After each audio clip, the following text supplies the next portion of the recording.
Hello, everybody, and welcome back to Searching for Political Identity. I just spoke to a woman named Jennifer Avellaneda. I nailed it. Whew. So, I was so nervous about that. Who goes by Nuclear Hazelnut on X. She is an extremely talented and effective communicator for the nuclear industry. And she's also an analyst, a safety analyst in the nuclear industry. We had a fantastic 20-minute conversation that you're about to hear about why we should be embracing nuclear. Okay. And what I can say in the intro is that her birthday is April 3rd, just a few days. And on her birthday, she will be giving a big speech in Washington, D.C. She just got invited. So go over to Nuclear Hazelnut, that's her handle, and wish her a happy birthday. And maybe we can all watch her speech in support of her. She's really nice. And I don't know. Why am I talking to someone about nuclear energy? Why not? She, like I said, she's so good on X. I just messaged her, and next thing you know, we chatted. So, is there a relationship between nuclear technology and political identity? You'll just have to listen to find out. So, like I said, it was a really good conversation. I'm pumped for you to hear it. So, only other thing I will say is that lately I've been doing live streams in the morning. Hopefully I'm getting a little more comfortable. I know I've got eons to go, but on the microphone, getting a little more comfortable with video. So you will see those on my YouTube and on X. They're live streams. On YouTube, they don't seem to go into the same place where the videos go for the podcast episodes that I upload, such as this one. So I don't know how the format's going to look in the coming days and weeks as I keep doing the live streams, which I probably will because I'm getting a kick out of it. It's an opportunity for me to do solo episodes and just try to develop my skill on the mic and hopefully build an audience. And I'm going to keep doing these weekly thought leader guest interviews. I've got many, many scheduled for the next several weeks, months actually. So things are going well for Searching for Political Identity. And I thank you so much for being here. That's it. Have a great week. Jennifer, thanks again for joining me. How are you today? I'm doing great. Thank you so much for inviting me. Absolutely. My pleasure. So I'm not an expert in nuclear energy. If you didn't know. And I'm also not an expert in energy in general, nor am I really that intelligent on the subject. And funny is, I can say the same thing about politics in general. I host this podcast called Searching for Political Identity. I'm pretty much a know nothing, but I've managed to attract great guests and have interesting conversations. And somehow I've managed to attract another great guest, which is you. And so it's nuclear energy today. So be it. Fantastic. We'll see if there's any connection to a political identity concept in this, but I just love to hear about what you do, why you do it, and all of that. So thanks for being here. Yeah, absolutely. Thank you so much for the invitation. I'm very excited to be here. And trust me, anytime or whatever, I'm sorry, anytime where I can talk about nuclear energy, just call me in. It's my favorite thing to do. I even volunteer my time to do this. Right. So you were is this is true then that you actually got interested in nuclear energy by reading Angels and Demons by Dan Brown? That's a true story? Yeah, definitely. I know it's a very random story, but it was certainly the book that introduced me to the concept of electrons, neutrons, uh, accelerator, CERN, and then nuclear energy. So One what thing leads me to the other. so CERN is this place in Europe where scientists are smashing subatomic particles into each other at really high speeds and seeing what happens and supposedly learning about the nature of our reality from it. Okay, you can get that Long from story short, Wikipedia. you're right. Right, right. But so what does that have to do with nuclear? I guess in the sense that nuclear means inside. Does nuclear mean inside the atom, and is that how it relates to nuclear, or is there a nuclear Well, energy relationship to the CERN, or what is that all about? not really. I would say it is related to one of the many applications of nuclear technology, to put it that way. But Hmm. the concept that I learned from this book, from Angels and Demons, written by Dan Brown, is that they were basically referring to CERN, this nuclear search. Excuse me. That novel was referring to CERN, which is basically a nuclear research center, right? Which is located in Europe, as you said. And as far as I remember, coming from that novel, they were the subjects over there were like doing some research regarding the antimatter. Like the opposite of matter, which is basically everything surrounding us, including us. So, I was just a little girl with access to internet and many questions about the world. So I started doing my research, like, what's CERN? Oh, what's antimatter? Oh, but wait, what's matter? I know what matter is, but what are these small particles? An atom? What is a molecule? What? Mm, Nuclear? And then at the same time, I was learning about this issue that we all share, which is climate change. And I was like, okay, we have our answer right in front of us. Why are we, or we as a society, against nuclear power if it seems to be such a, like, great technology? And later, under the same research, I learned about these events that happened in the industry, which was back then Chernobyl and later on Fukushima. right. So, And so, are those two major events the big reason why people are so afraid of nuclear? Is there anything beyond, in the general public at least? yeah. Is that So okay, the general public is afraid of nuclear disaster. So what happened in those situations, and why should we not be afraid of them?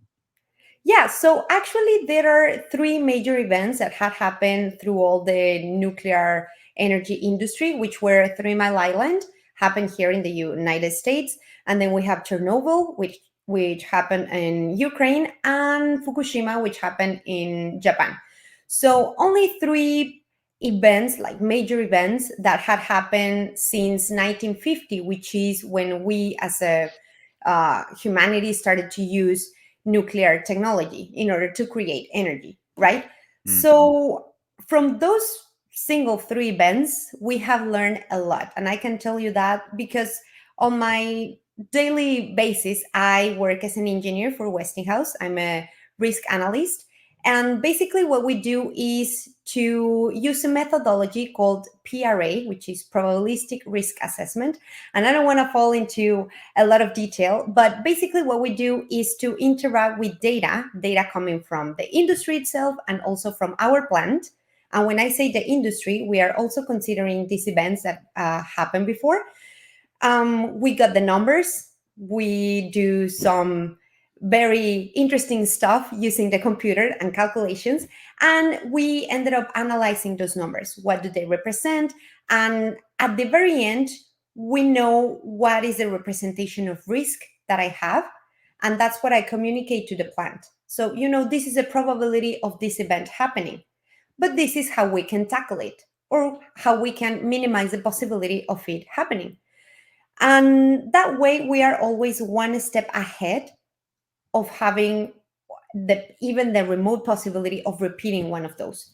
And also, that you mentioned why we shouldn't be scared of those previous events that happened before is because we learn from those, and there is no single possibility that any of those could be repeated because of the safety measures that we have gotten thanks to that experience.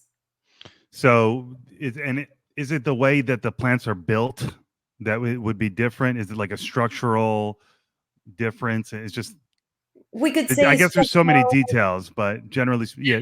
Yeah. Generally speaking, let me put you a very common example: Chernobyl.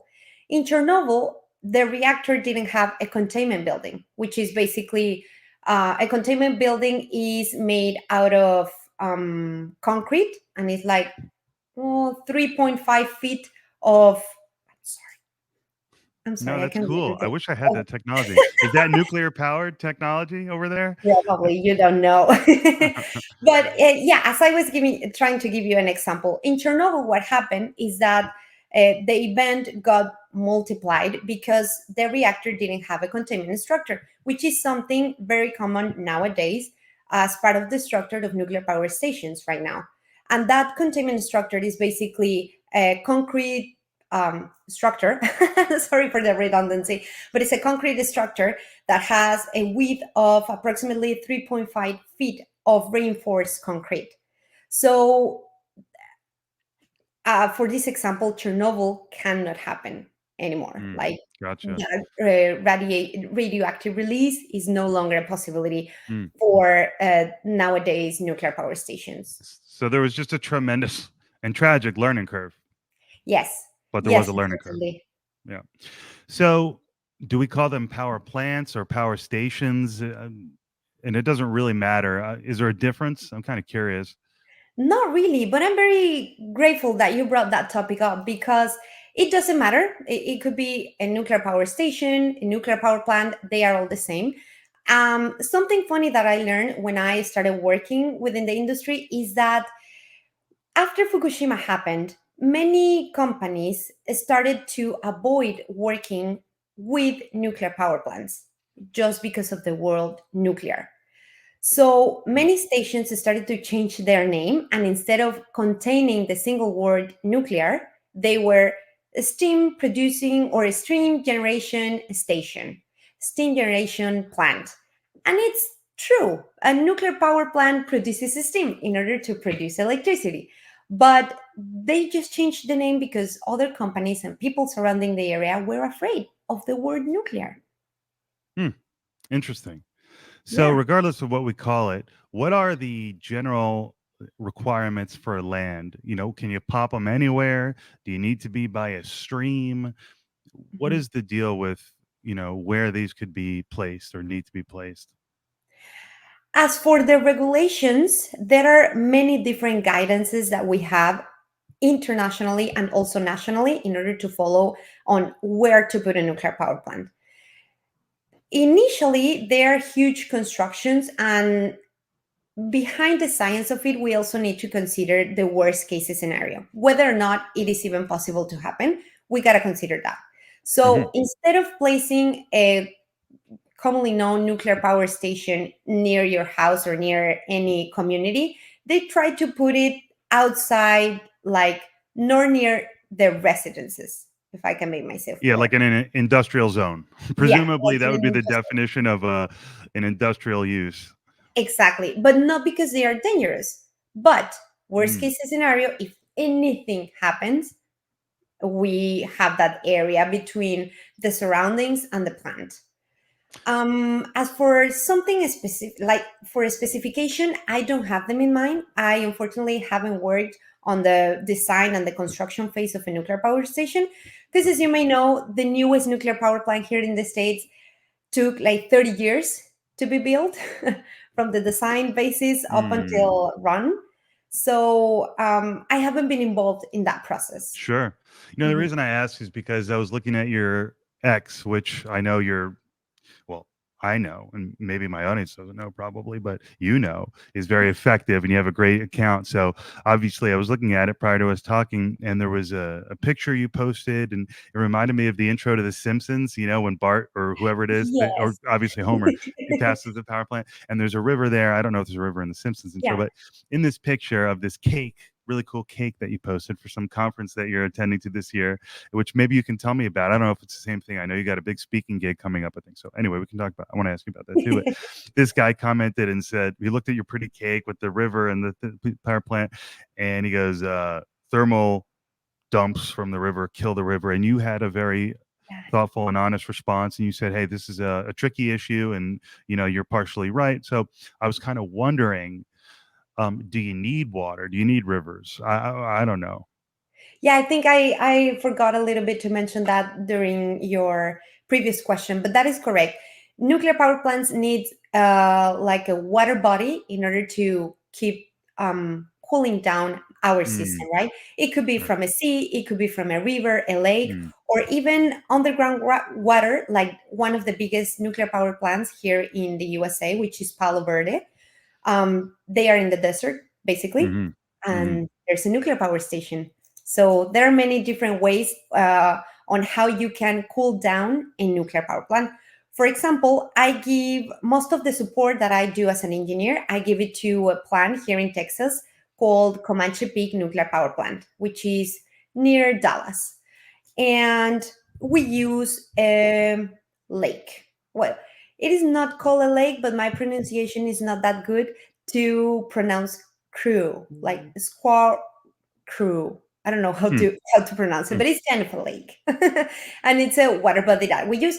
As an example, we do not use cooling towers like the one that you saw on my cake, which was actually from last year.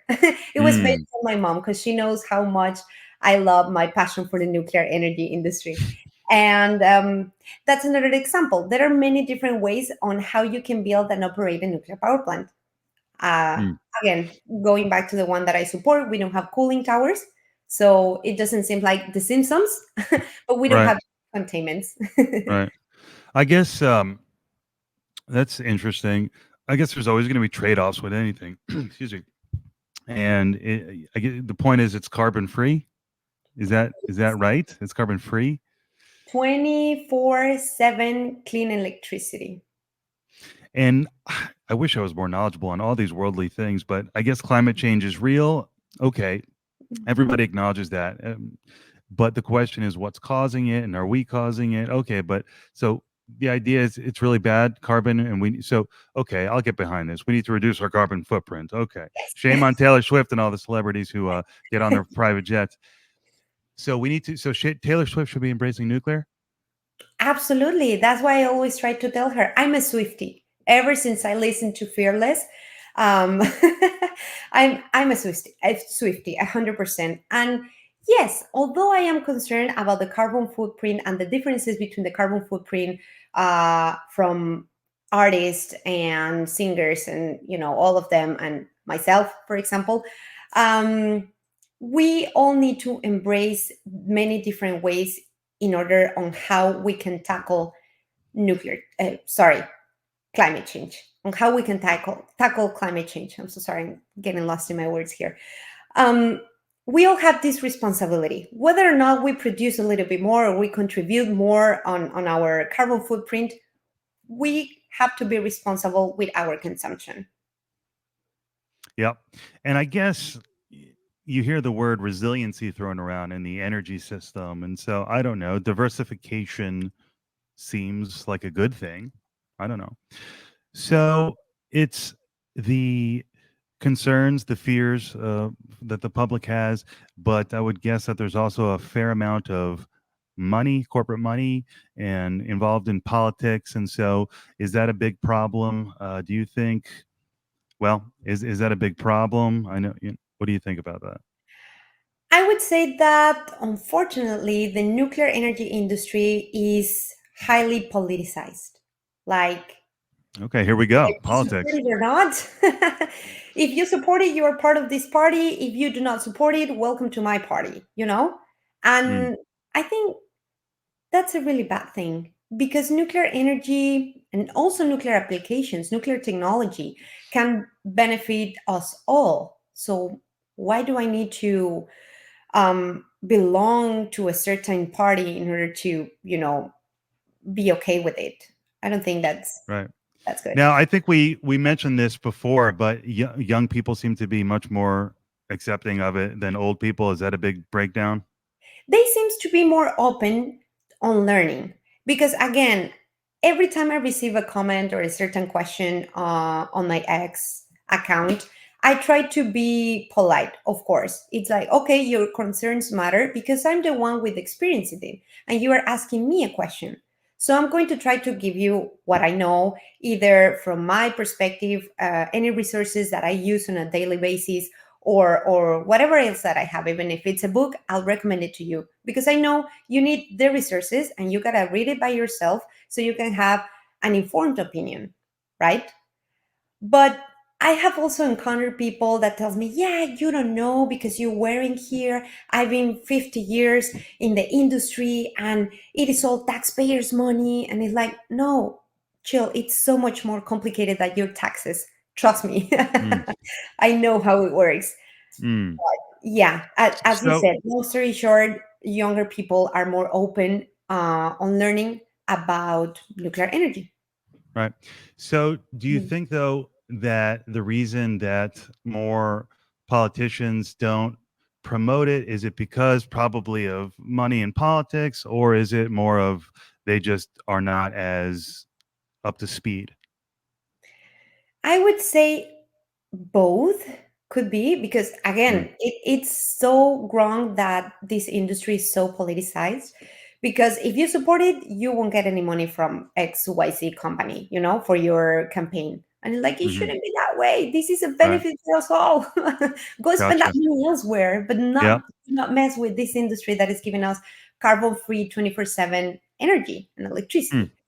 And talking about that topic, I think we mentioned this during a previous conversation that you and I had, but I actually reached out to two of our Texans representatives here, our two senators actually, which I know that by a fact one of them is anti-nuclear. It's even on his Wikipedia page, and the other one there's no information about it actually.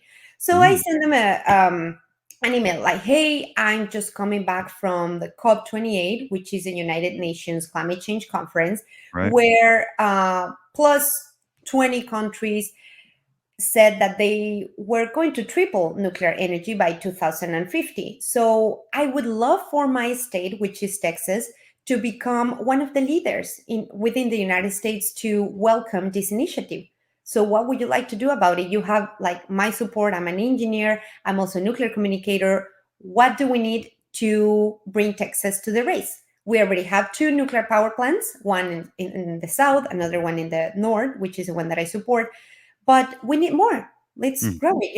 You're gonna right. have a lot of works, more employment for the people surrounding the area. This is going to be a plus 6 years project. Certainly this plan will be functioning plus 60 years, 80 years, call it what you want, like a full generation or even further can um, have the many benefits of a single nuclear power plant. So what do you need from me? Like I'm at your service.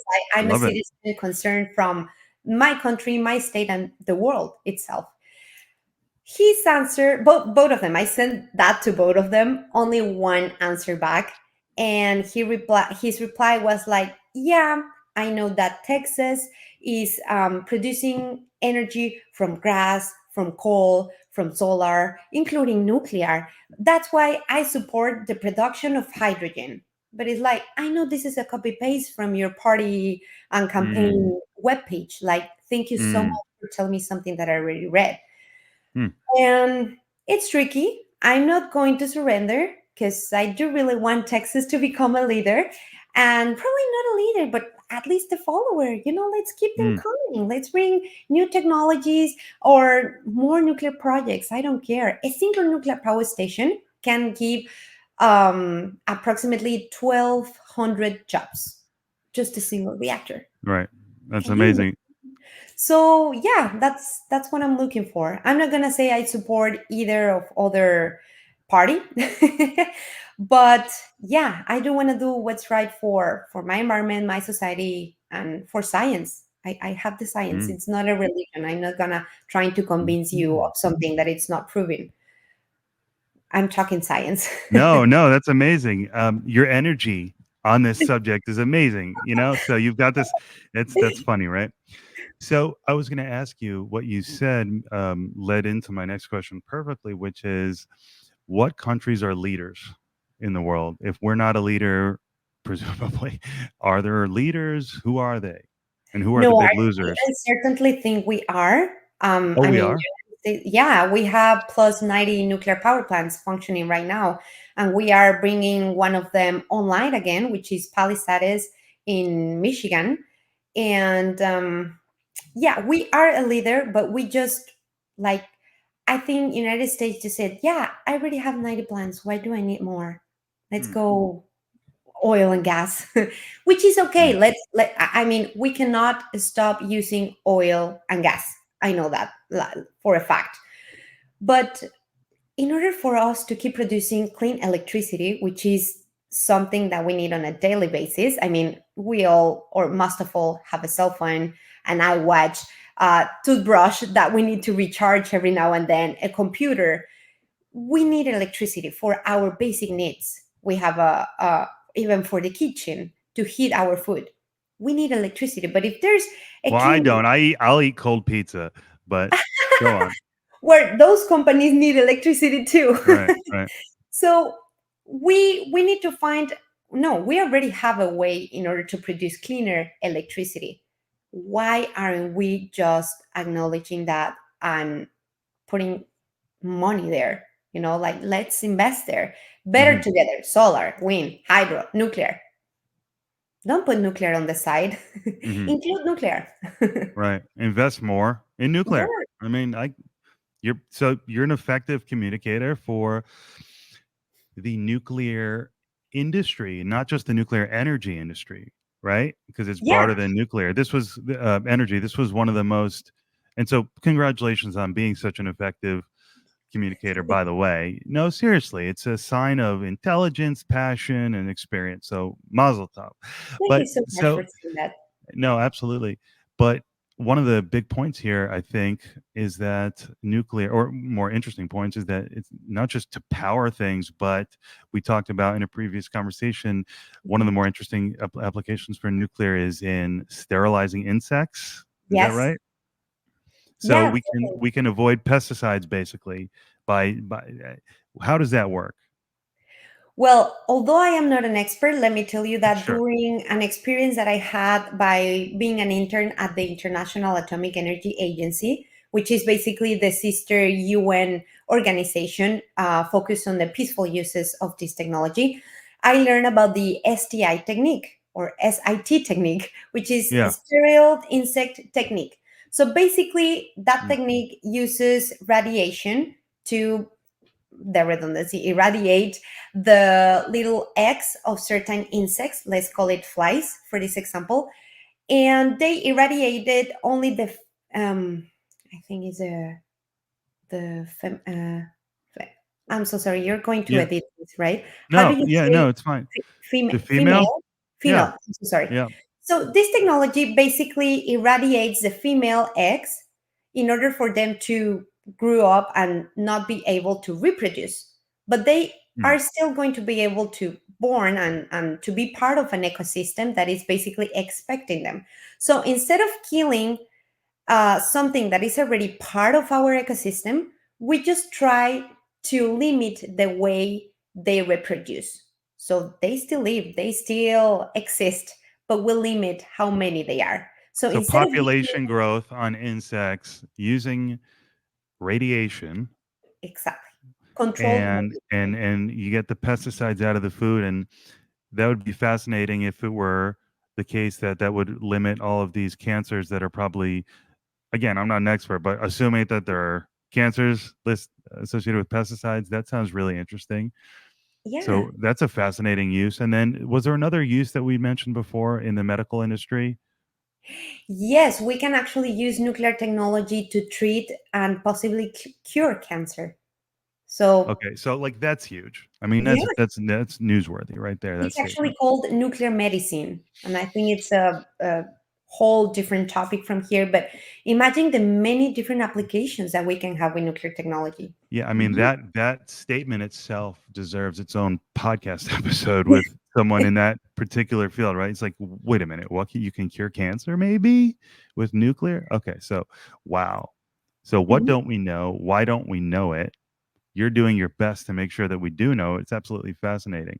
What was this last thing about the art example in a museum? What was that whole thing about? Oh, yeah. I do remember we talked about an example. It's basically kind of an X-ray. There are many different Mm, applications of nuclear technologies in art, but one of them is mm, like X-rays, but kind of you control the radiation that the object that you want to analyze gets from this activity, mm, the X-ray. Because of course, many of those artifacts that you found are very old, which means they're very delicate.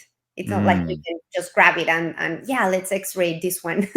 So part of this technology allow us to see what's inside things, whether it's a Mm. structure, whether it's a, I don't know, like a box or whatever you can find. Instead of Right. opening it, interacting with it, and probably or possibly damaging the object, you use X-rays to see what's Mm, inside. right.